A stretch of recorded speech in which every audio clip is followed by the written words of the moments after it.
1장. 제가 가지고 있는 성경으로는 371페이지입니다. 야고보서 1장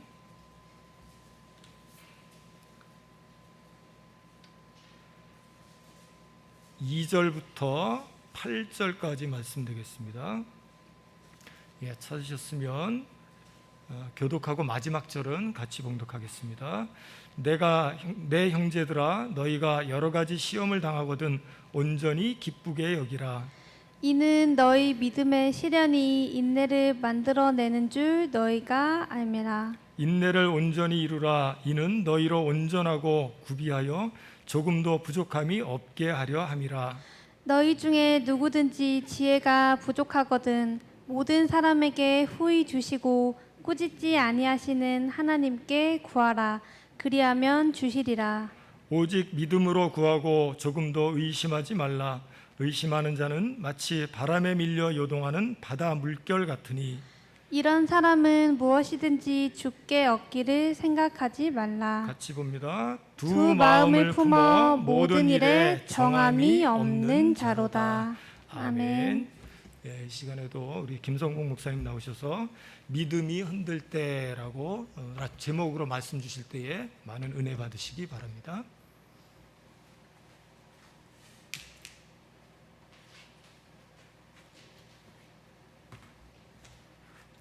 좀 꺼도 되죠?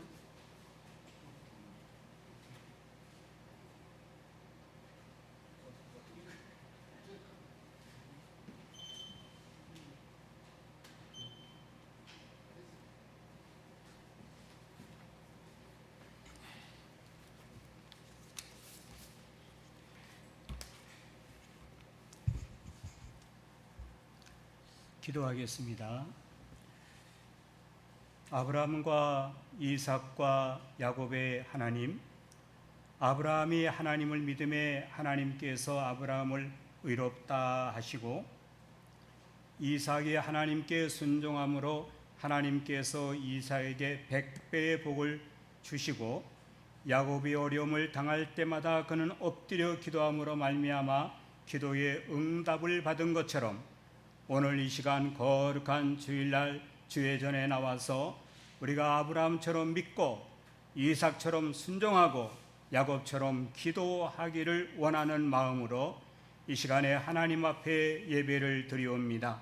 하나님이여, 이 시간에도 주님께서 우리와 함께하여 주시옵소서. 이 괴롭고 슬픔과 고통이 많은 세상에서 우리가 하나님 믿고 살게 됨을 진심으로 감사를 드리옵나이다. 하나님, 우리에게 더욱 믿음을 주시옵소서. 우리가 더욱 하나님께 가까이 나아갈 수 있도록 우리에게 복을 내려주시옵기를 원하옵나이다. 이 시간에도 성령님께서 우리의 마음을 주장하사 우리 성도님들이 말씀을 받고 더욱 믿음에 굳게 설 수 있도록 역사하여 주시옵기를 원합니다. 성령님께서 저의 입술을 주장하여 주사 하나님의 말씀만 바로 전할 수 있도록 하여 주시옵기를 원하옵나이다. 우리 담임 목사님 가정을 주님께서 지켜주시고 속히 건강함을 회복하여서 아버지 하나님의 말씀대로 더욱 힘있는 귀한 목자가 될 수 있도록 하나님께서 복을 내려주시옵기를 원하옵나이다. 이 시간 주님께서 우리와 함께하여 주실 줄을 믿고 감사를 드립니다. 이의 모든 것 우리를 구원하여 주신 예수님의 이름으로 기도드리옵나이다. 아멘. 할렐루야. 네, 감사합니다. 오늘 본문의 말씀을 갖고 믿음이 흔들릴 때 이렇게 제목을 잡고 이제 말씀을 생각하려고 합니다. 자, 우리 성도들은 그래요. 우리가 성도들은 고난을 통하지 않고는 귀한 그릇이 될 수 없고 축복을 받을 수 없다는 말을 우리가 많이 들어왔습니다. 그렇죠? 고난을 많이 통과한 만큼 귀한 그릇이 되고 고난을 받은 만큼 큰 복을 받을 수 있다는 말을 우리가 들어왔고 또 믿고 지금까지 우리가 왔습니다. 다윗도 그렇고 모세도 그렇고 욥도 그렇고 다니엘도 그렇고 요셉도 그렇고 모두 고난을 통하여서 하나님의 복을 사람들입니다. 그러나 우리는 어려운 시험과 환난을 당할 때에 믿음이 흔들리기 쉽습니다. 더욱이 원인을 알 수 없는 그러한 고통, 이해할 수 없는 고난이 계속될 때에 우리의 믿음이 흔들리기 쉽습니다. 그래서 예수님 믿다가 중간에 낙심하거나 타락해서 영생과 천국을 잃어버리고 멸망으로 떨어지는 사람도 있습니다. 믿음이 있다는 우리도 그 고난과 고통 속에서 너무나 괴로워서 몸부림칠 때가 많이 있습니다. 여러분, 그런 시절이, 그런 고통을 한 번도 안 겪은 사람은 없을 겁니다. 그렇죠? 이럴 때 우리는 어떻게 해야 됩니까? 어느 때에 우리의 믿음이 흔들리죠? 어느 때 흔들립니까? 첫째는 극심한 고난을 당할 때 흔들립니다. 시험을 당해도 웬만한 시험을 당해야지, 너무나 큰 시험을 당하거나 너무나 오랜 기간 동안 고난을 당하면은요, 믿음이 흔들리기 쉬운 겁니다. 초보적인 신자는 그렇죠. 하나님이 과연 계시는가? 또는 나는 하나님께 버림을 받았나 봐 등등 믿음이 흔들리다 못해 믿음이 한순간에 와르르 무너지는 것 같은 그러한 고통을 당하면서 우리는 이 세상을 살아가고 있습니다. 더욱이 육체적인 고통, 정신적인 고통이 계속될 때, 질병으로 인한 고통, 사람을 통한 그러한 고통, 물질적인 고통이 계속될 때에 그만 믿음이 흔들리기 쉬운 겁니다. 어떤 기도는 응답을 잘해 주시는데 어떤 문제는 아무리 오래 기도해도 응답도 안 해주시고 하나님이 아여 외면해 버리신 것 같은 그러한 감정을 느낄 때에 하나님에 대한 믿음이 흔들리게 됩니다. 김영삼 대통령 때에 과기처 장관이던 교회의 장로였던 정근모 박사는 경기 고등학교를 수석으로 입학을 했고 고등학교를 4개월 만에 마치고 서울대 물리대학을 차석으로 합격한 사람입니다. 그리고 한국을 대표하는 특별 장학생으로 뽑혀 미시간 주립대학에 가서 단 2년 만에 박사학위를 받고 24살에 미국 대학교의 조교수가 되어서 젊은 교수라는 그러한 신문에 나왔습니다. 미국에서 핵융합연구소를 창설하고 그 책임자가 되었습니다. 그리고 한국에 와서 한국과학원을 창설한 사람입니다. 그렇게 탄탄대로를 달리듯이 성공의 길을 걸어왔는데 어느 날 갑자기 자기가 간염에 걸렸더라는 겁니다. 그러더니 큰아들이 만성 신장염에 걸려 온몸이 퉁퉁 부어서 병원에 가봤더니 왜 이제야 왔느냐라고 하더라는 겁니다. 그제서야 이웃에 사는 예수 믿는 사람과 함께 교회에 나가게 되었고 비로소 하나님을 찾으며 아들만 살려달라고 하나님께 기도를 했다고 합니다. 그러나 낫지 않고 피를 걸러내는 투석 치료를 하게 되었답니다. 은혜가 뭔지 모르고 구원이 뭔지도 모르고 교회 문턱을 달도록 교회에 드나들었습니다. 그의 마음에는 하나님이 살아계신지에 대해서 확신이 없었습니다. 그러는 동안에 과연 하나님이 살아계시는 건가 하는 의심과 더불어 열심히 양심적으로 살아온 내게 왜 이런 고통을 주십니까? 내가 무슨 죄라도 지었단 말입니까? 하는 원망하는 마음을 갖게 되었더라는 겁니다. 그러나 원망 섞인 가운데서도 하나님은 잠잠하시기만 하시더라는 겁니다. 그러던 어느 날 딸한테서 전화가 왔는데 어머니와 아들이 교통사고를 당했다는 겁니다. 그래서 달려가 보니 아들은 다친 데가 없고 아내는 갈비뼈가 부러지는 부상을 당했는데도 도리어 평안한 가운데 손목을 잡으며 말하기를, 여보, 제가 이렇게 평안함을 누리기는 처음이에요. 제 신앙이 얼마나 이기적이고 인간적인지 깨닫게 되었어요. 모든 것을 의탁하지 못하고 내가 해결해 보려고 내가 발버둥을 쳤어요. 이제 주님께 모두 맡길 생각이에요. 지금까지 저는 껍데기 신자에 불과했음을 알았어요 라고 그렇게 아내가 말을 하더라는 겁니다. 그 후에 아들에게 신장을 떼어주면서 아들의 건강만 되찾을 수 있다면 이보다 더한 고통도 달게 받으리라 했는데 수술 결과가 좋지 않고 이물질에 대한 거부 반응을 없애기 위하여 투여한 약이 간을 해쳐서 얼굴이 황달이 되더니 흑달까지 되어서 얼굴이 까맣게 되더라는 겁니다. 결사적으로 기도한 결과 기적적으로 건강을 회복하였는데 복학을 해서 학교에 얼마 다니다가 적응을 못하고, 아버지, 세상 살기가 너무 힘들어요. 옛날과는 모든 것이 너무나 많이 변했어요 하면서 열등감과 좌절감으로 침울해 하더니 자살을 하려고 하더라는 겁니다. 어느 날 차를 몰고 가다가 가로수를 들여받았는데 차는 박살이 났는데도 아들은 다치지 않았더라는 겁니다.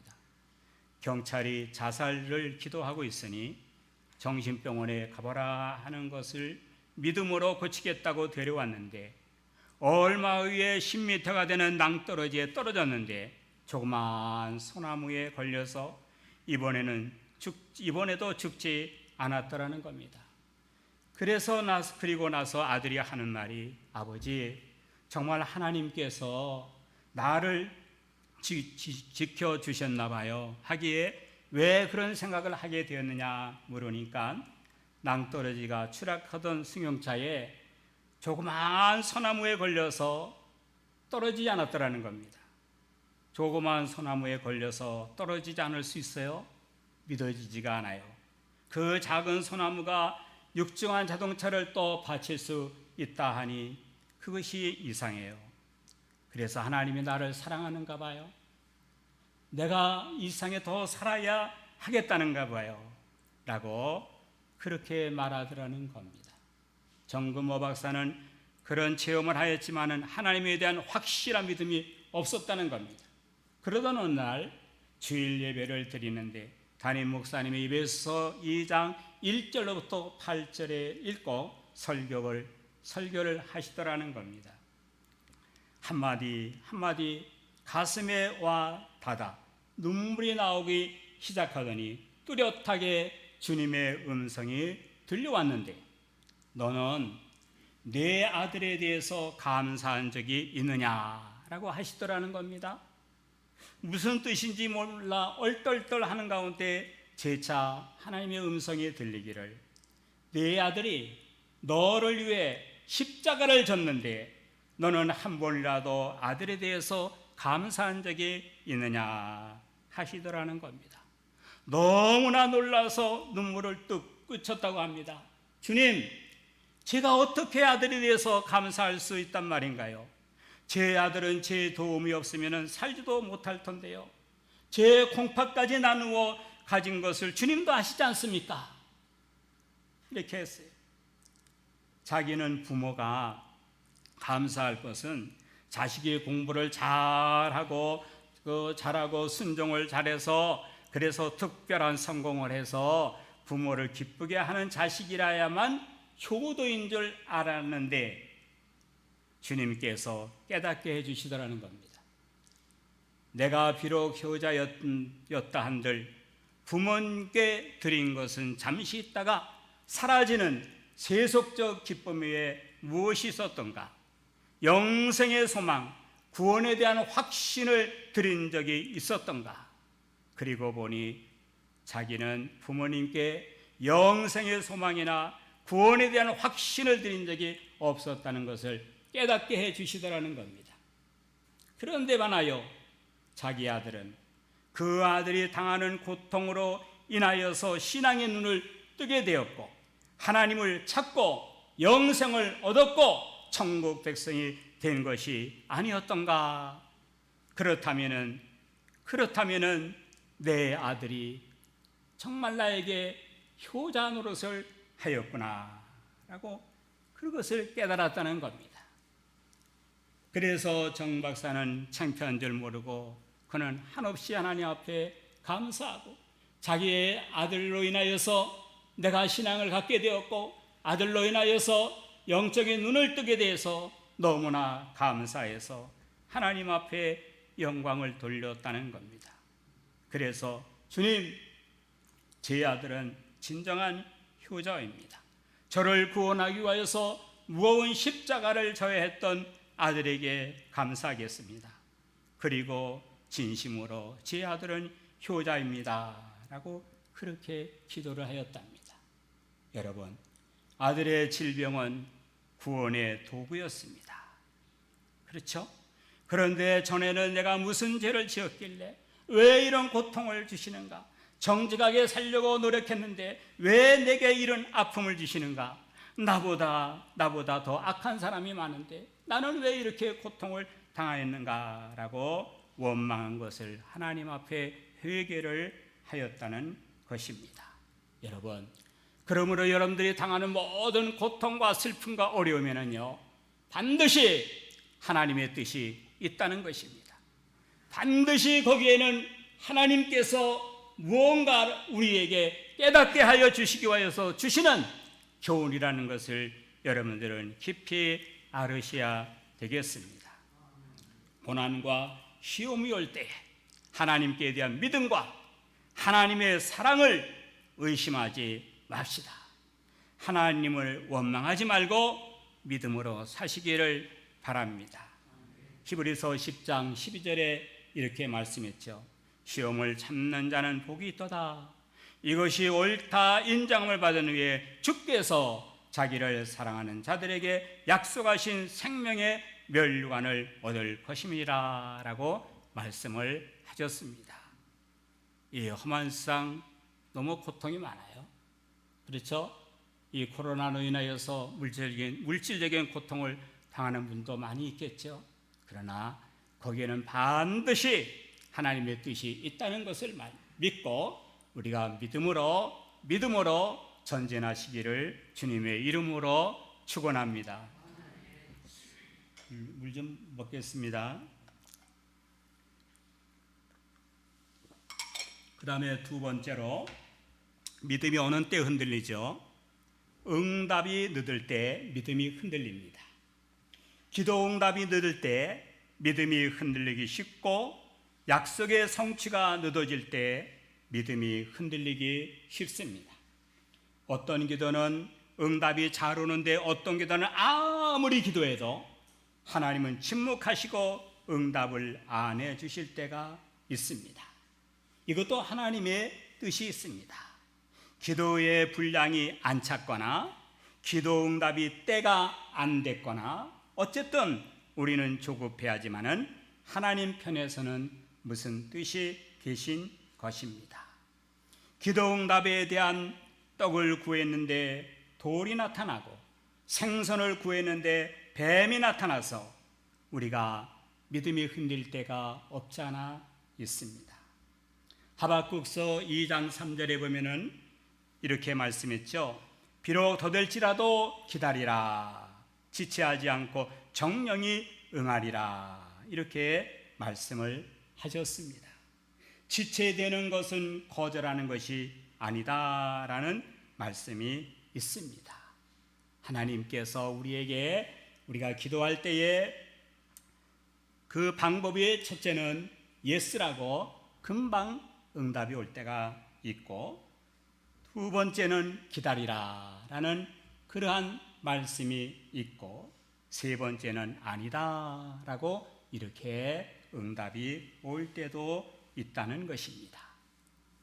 기도 응답이 늦을 때 우리의 믿음이 흔들리죠, 여러분. 그러나 우리가 하나님께 바로 구하면은 하나님께서는 또한 속히 우리의 기도를 응답해 주실 줄을 믿습니다. 여러분, 6.25 전쟁 때에 낙동강 전투에서 피비린내 나는 전투가 있었습니다. 그런데 그때의 피가 억수같이 쏟아졌습니다. 그런데 아군의 비행기가 뜰 수가 없어서 전쟁을 할 수가 없었습니다. 그때 이승만 대통령이요, 부산 초량교회에 목사님들을 모이라고 해서 우리가 나라를 위해서 기도합시다 하고서 초량교회에서 하나님 앞에 울부짖어 기도했습니다. 그 다음날 어떻게 돼? 기적과 같은 일이 났죠. 하늘이 맑게 켰습니다.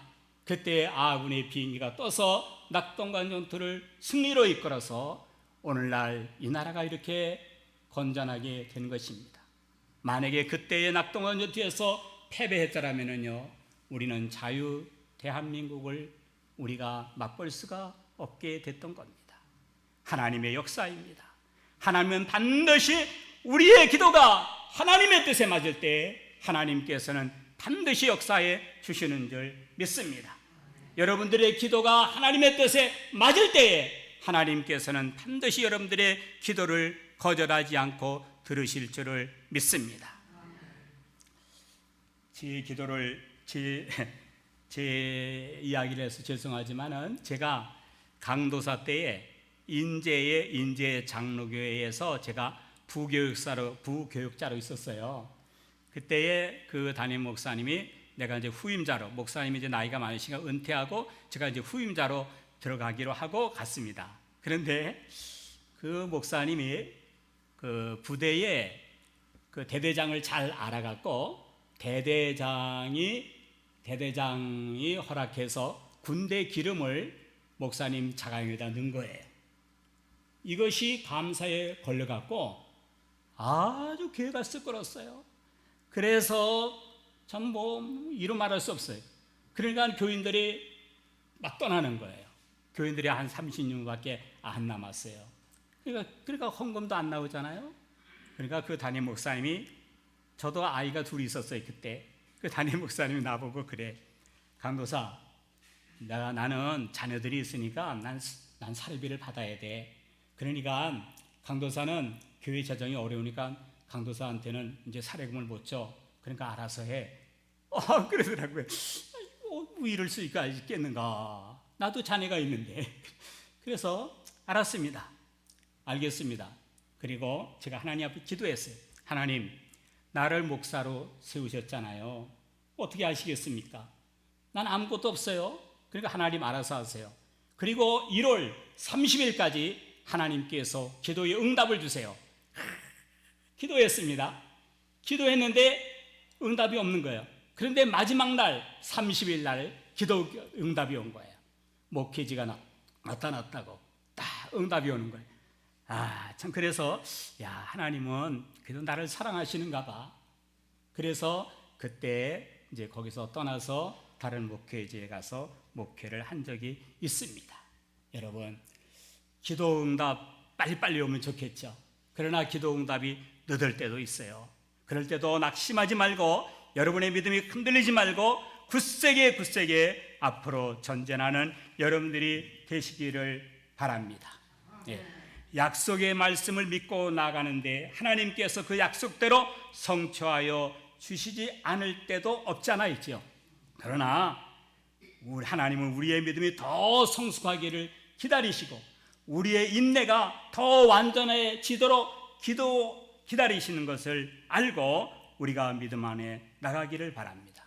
아브라함은 조급하게 굴다가 여종 하가를 취하여 서자 이스마엘을 낳았다가 결국 하나님이 쫓아내라 해서 했죠. 25년을 기다렸다가 이삭을 하나님께서 주셨습니다. 베드로도 성질이 아주 급한 사람이죠. 그래서 칼을 빼어서 말고의 귀를 쳤던 것도 볼 수가 있습니다. 여러분, 애굽의 누구죠? 우리가 요셉은 13년을 기다렸다가 애굽의 총리 대신이 되었고, 모세는 자그마치 80년을 기다렸다가 이스라엘 지도자가 된 것을 우리가 볼 수 있습니다. 여러분, 로마서 5장 3절에 이런 말씀 있죠. 우리가 환난 중에도 즐거워하나니 이는 환난은 인내는 연단을 소망을 이루는 줄 알미로다 했습니다. 그런데 우리는 참지 못하고 항상 조급해합니다. 주께서는 하루가 천년 같고 천년이 하루 같은 이 한 가지를 잊지 말라 그랬어요. 우리가 하나님의 시계에 맞춰야지 하나님이 우리의 시계에 맞출 수는 없는 겁니다. 그렇죠? 우리가 11조 생활도 꾸준하게 잘하면 하나님이 반드시 복을 주십니다. 우리가 주일 성수는요, 어떤 일이 있더라도 생명을 걸고 주일을 거룩하게 지켜야 돼요. 주일 지켜야 돼. 주일 지키지 않으면 그건 신자가 아니에요. 우리가 특별한 사정으로 있어서 못 지킬 때도 있지만은 그러나 주일은 꼭 지켜야 돼요. 그래야 교회가 부흥되는 거예요. 그래야 내가 하나님의 복을 받는 거예요. 그렇죠? 성경에 분명히 말씀을 했잖아요. 그러니까 축복이 더디 오더라도 우리가 11조 생활 열심히 잘하고 우리가 주일 성수를 생명을 걸고 여러분들이 주일을 지키고 그렇게 믿음대로 산다면은 하나님께서 반드시 여러분들에게 기도의 응답이 있을 줄을 믿습니다. 그 다음에 세 번째로 어느 때 믿음이 흔들릴까요? 어느 때 흔들리냐 하면은요, 범죄했을 때 믿음이 흔들리는 겁니다. 내가 죄를 졌을 때. 성도들은 범죄하지 말아야 하지만은 어쩌다가 육신이 약하여서 넘어지고 범죄할 때가 있을지라도 결코 낙심하거나 믿음이 흔들려서는 안 됩니다. 수제자 베드로는요, 큰 소리를 탕탕 치더니 그만 예수님을 3번이나 부인을 했어요. 그리고 맹세까지 했잖아요. 그리고 예수님이 돌아가신 후에 그물을 가지고 고기를 잡으러 갔습니다. 나 같은 주인이 무슨 예수님의 제자가 되겠느냐, 어부 노릇이나 하고 하다가 죽어야지 하고 그렇게 자포자기하고 그는 갈릴리 호숫가로 갔지만은, 그러나 부활하신 예수님께서 베드로를 찾아오셔서 그에게 조반을 먹이면서 하시는 말씀이, 네가 나를 사랑하느냐, 네가 나를 사랑하느냐 이렇게 되물으시면서 내 양을 치라 그랬습니다. 그렇죠? 다윗은 우리아의 아내를 범하는 죄를 짓고 그는 은닉하려고 하여서 그 남편까지 죽이는 무서운 죄를 졌습니다. 그 결과 하나님의 무서운 징계를 받으면서도 하나님의 사랑을 의심치 않고 시편 23편 6절에 나의 평생의 선하심과 인자하심이 정녕 나를 따르리니 내가 여호와의 집에 영원히 거하리로다 그렇게 고백했습니다.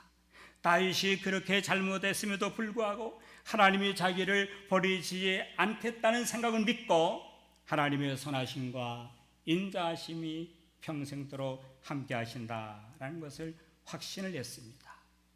여러분, 죄질 수 있어요. 인간이니까.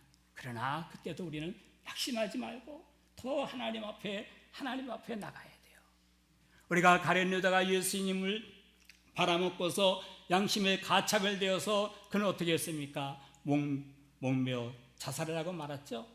그러나 그가 진정으로 회개했더라면요, 자살하는 게 아니라 그는 통곡하면서 회개하면서 그는 하나님께 더 가까이 나가야 했을 거예요. 그렇죠? 우리는 그런 어리석은 짓을 저지르면 안 돼요. 우리는 내가 약해서 내가 죄를 졌더라도 하나님 앞에 용서를 구하고 하나님 붙들고 나가면은요, 사랑의 하나님은 우리를 품에 안으시고 우리를 보듬어 안으시고 우리를 사랑해 주실 겁니다. 살아있는 순교자라고 잘 알려진 범브레드 선교사께서 성령께서 인도하시기를 저 술집에 가서 전도하라 하시더라는 겁니다. 그래서 사모님께 얘기를 했더니, 아니 무슨 성령님께서 술집에서 전도하라고 하느냐라고 그렇게 코웃음을 치더라는 겁니다. 그래도 범브레드 목사님은 성령께서 인도하시는 대로 술집에 들어갔습니다. 그랬더니 손님은 하나도 없고 한 소련군 장교가 총을 쏘면서 주인을 보고 술을 내놓으라고 하더라는 겁니다. 그래서 목사님은 자기에게 총을 쏠지도 모르지만은 주인에게 소를 주라고 해놓고 그 옆에 다가가서 전도하기를, 당신도 예수 믿으면 구원받습니다 라고 했더니 예수 어려운 장교가 하는 말이, 아니 나 같은 살인죄, 간음죄, 도둑질죄, 별벌죄 다 지은 몸인데 나 같은 죄인이 어떻게 구원을 받겠느냐 하더라는 겁니다. 그래서 당신도 하나님이 사랑하십니다. 예수님은 온 세상의 죄를 다 담당하시고 십자가에서 피 흘려 돌아가셨습니다. 세상 모든 사람의 죄를 당신 혼자 지었다 해도 회개하고 예수님을 믿기만 하면 구원을 받을 수 있습니다 라고 그렇게 전도하니까 그는 눈물을 흘리면서 예수님을 영접하고 후에 열심히 전도하다가 감옥에 갇혀 그는 거기에서도 전도하고 나중에 순교까지 했다는 그러한 실화가 있습니다. 여러분, 우리는 다 죄인이잖아요. 저도 죄인이고 다 죄인이에요. 우리 하나님께서 우리를 용서해 줬기 때문에 우리가 예수 믿고 사는 거 아닙니까? 우리 찬송가 305장 한 장 드리겠습니다. 305장, 나 같은 죄인. 우리가 이 나 같은 죄인을 지은 목사님께서는 노예 상인이었다가 예수 믿고 구원받아 목사가 된 겁니다. 305장을 드리겠습니다. 뜻을 생각하면서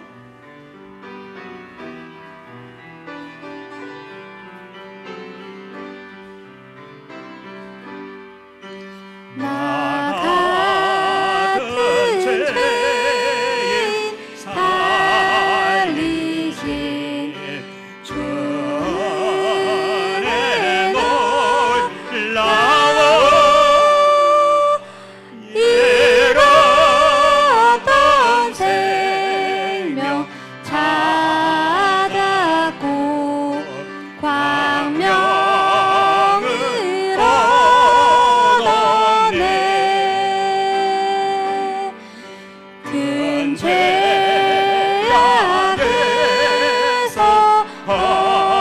건지신 주의 고마워. 나 처음 믿는 그 시간 귀하고 귀하다. 이제껏 내가 산 것도 주님의 은혜라. 또 나를 장차 본향에 인도해 주시리. 거기서 우리 영원히 주님의 은혜로 해처럼 밝게 살면서 주 찬양하리라.